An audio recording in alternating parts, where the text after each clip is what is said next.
Assalamualaikum warahmatullahi wabarakatuh. Di sini Salam. saya akan mempresentasikan tentang tugas geologi teknik dengan tema metode stabilisasi permukaan lereng dengan anggota Muhammad Reza Palevi dengan NIM 2464688, Ali Wahyudi NIM 2564014 saya Christopher Fernando Surya Baskara dengan NIM 2464643 dan Febriliano Hasibuan dengan NIM 2464685.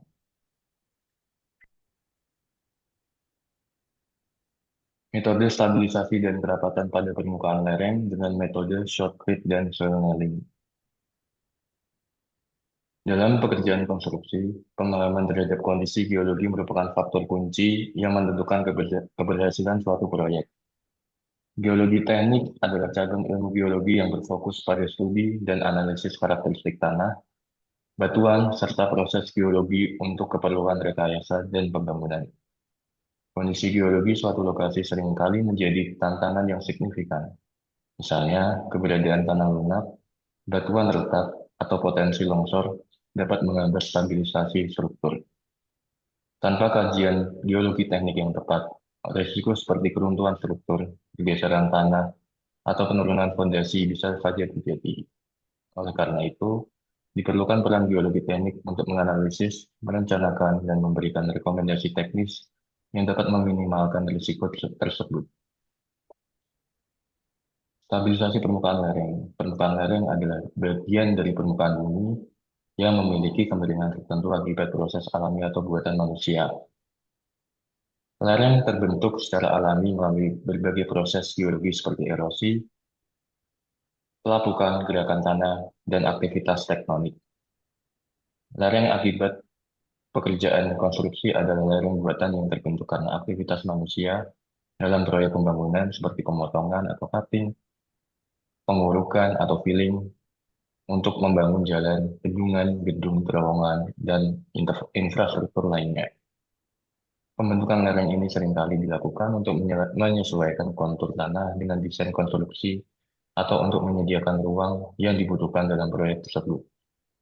Untuk menanggulangi kerusakan lereng tebing dari berbagai kemungkinan kerusakan seperti yang pertama longsor, tanah retak, dan runtuh batuan. Ada beberapa metode stabilisasi lereng yang umum digunakan dalam pekerjaan konstruksi dan geoteknik seperti metode hydroseeding, retaining wall, geotextile, geogrid, beton shotcrete, soil nailing, dan lain-lain. Metode stabilisasi lereng dipilih berdasarkan kondisi geologi, kemiringan lereng, karakteristik material penyusun lereng, dan tingkat risiko ketidakstabilan. Dalam pembahasan paparan ini, kami akan menjelaskan dua metode stabilisasi permukaan lereng, yaitu beton shotcrete dan soil nailing. Pengertian metode shotcrete. Mortar atau beton yang diberikan tekanan dengan kecepatan tinggi. Teknik aplikasi beton atau mortar dengan cara menyemprotkan ke permukaan dengan kecepatan tinggi. Shotcrete digunakan untuk memperkuat permukaan tanah atau dinding secara struktural dengan menyemprotkan beton atau mortar dalam lapisan-lapisan tipis. Dan dapat digunakan di berbagai kondisi medan dan iklim.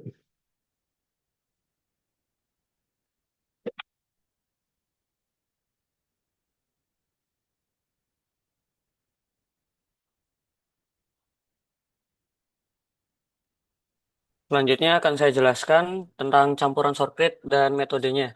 Di sini campuran komponennya terdiri dari semen, pasir, agregat, air, dan adimixtur.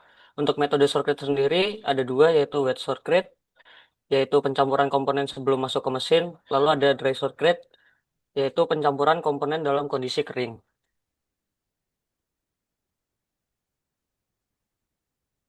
Tahapan pekerjaan pada pekerjaan shotcrete yaitu ada pekerjaan persiapan atau regrading, lalu pemasangan strip drain, pemasangan wire mesh, pemasangan atau pemboran angkur, pemasangan whip hole, dan yang terakhir adalah pencampuran dan pekerjaan shotcrete itu sendiri.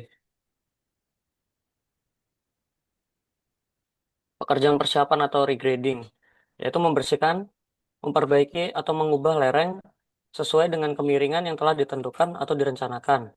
Alat-alat yang digunakan seperti tambang plastik untuk pengait safety belt dan tambatan angkur. Dalam hal ini tidak memerlukan perancah.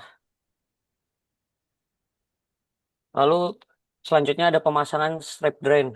Terbuat dari papan PVC atau HDPE dengan ukuran 20 cm dikali 4 cm yang dibungkus dengan geotekstil nonwoven dan dipasang secara vertikal dengan jarak 2 meter. Tujuannya adalah mengalirkan air secara merata dan tidak membawa partikel bantuan. Langkah selanjutnya ada pemasangan wire mesh. Menggunakan tulangan wire mesh M6 atau sesuai dengan ketentuan yang dikaitkan dengan angkur pada bidang miring dan diberi beton decking agar tidak menempel pada permukaan tanah. Langkah selanjutnya ada pemasangan atau pemboran angkur.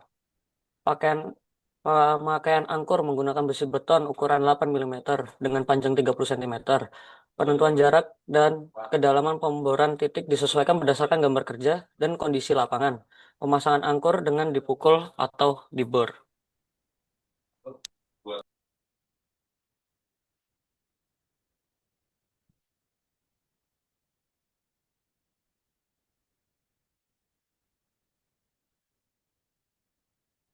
Selanjutnya pemasangan whip hole terbuat dari pipa PVC perforated dengan filter geotekstil.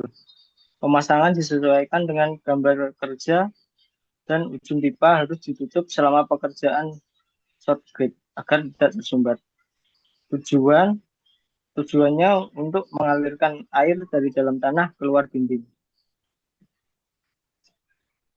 Pencampuran konkrit. Pencampuran konkrit menggunakan formula dengan rasio perbandingan yang sesuai. Dalam pencampuran harus melihat kondisi cuaca dan memastikan campuran dalam kondisi fresh. Pekerjaan short grid. Penyemprotan dilakukan dengan jarak nozzle lebih kurang 60-100 cm.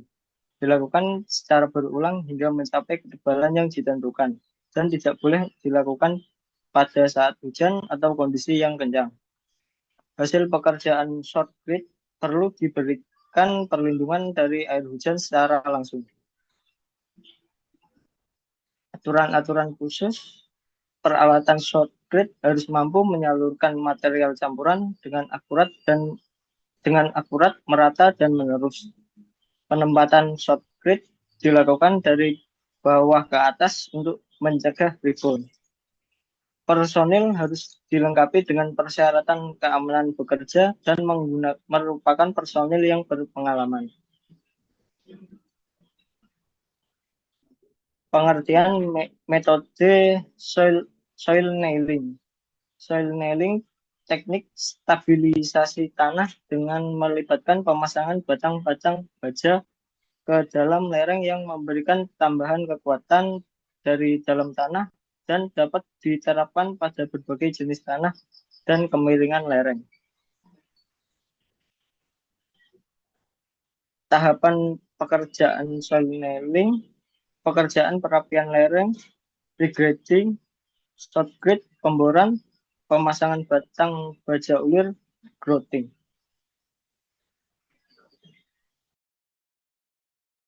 Kemudian ada perapian lereng atau regrading dan short grade. Perataan lereng dimasukkan agar kedalaman pemboran dapat ditentukan dari permukaan dan panjang pasak sesuai dengan gambar rencana.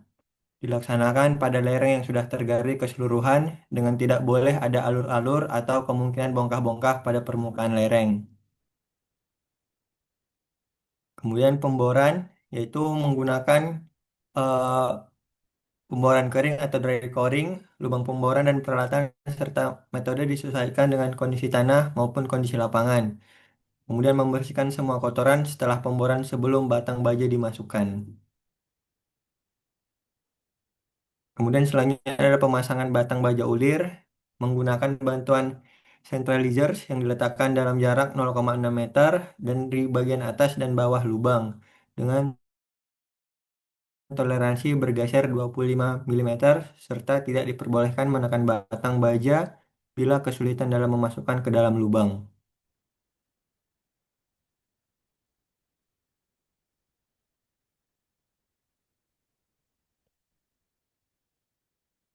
Kemudian selanjutnya ada grouting, dilakukan uji tarik saat umur beton minimal 28 hari dengan dongkrak hidrolis kapasitas 50 ton. Pasak tanah diterima apabila pasak tanah tidak bergerak sama sekali pada kekuatan 16 ton. Sehingga dapat kita simpulkan, beton shotcrete merupakan metode perkuatan lereng dengan menyemprotkan beton atau mortar bertekanan tinggi langsung ke permukaan lereng untuk melapisi dan memperkuat tanah atau batuan.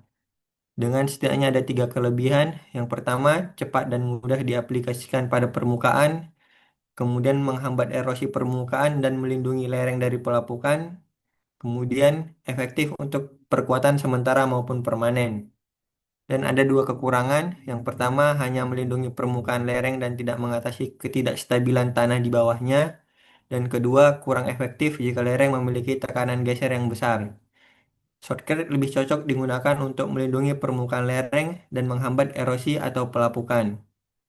Sedangkan salt nailing merupakan metode perkuatan lereng dengan cara memasukkan batang baja atau angkur ke dalam tanah atau batuan secara horizontal atau miring untuk meningkatkan stabilitas lereng.